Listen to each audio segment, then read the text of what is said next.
Hello again, it's Giles here, otherwise known as My Man in Champagne, and one of the questions that my clients often ask me when they're considering creating their own private champagne brand is, how long will it take?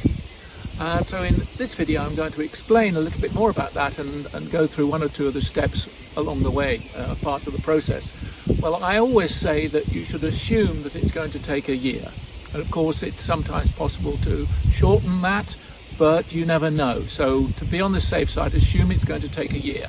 So why should that be? Well, first of all, the first thing you've got to do is to find the champagne maker who can meet all your requirements. If you have something precise in mind, that makes things a lot easier, but many of my clients don't, so we have to start looking and going through a lot of contacts, and that's where I can help you, until we find the right person who can supply the right price, the right quantity, and the right style of champagne. So that's stage one, and that will take, let's say, 2 months. Then you have to start designing the packaging and the labels and everything else. If you've already started on that process, then of course we can save some time, but usually it means there's a lot of toing and froing between the manufacturers in Champagne, your design people, and that just takes another couple of months usually. Once we've finalized the designs, we can place orders for all the packaging and the labels and the foils and everything else. And there's a certain amount of manufacturing lead time involved, which ranges from as little as 4 weeks to sometimes 2 months. So as you can see, we've already got up to about 6 months now. Then at the end of that time, possibly we have to take into account holidays.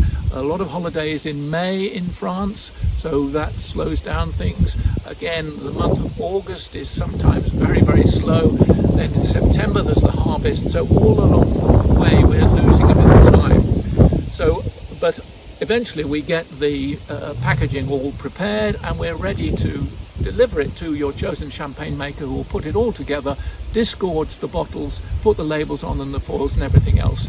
And then we have to leave the bottles to rest a little while, several weeks usually is recommended, if not a few months, in order for the champagne to recover after the disgorging. So if you add all these things together, more than likely we're almost at a year.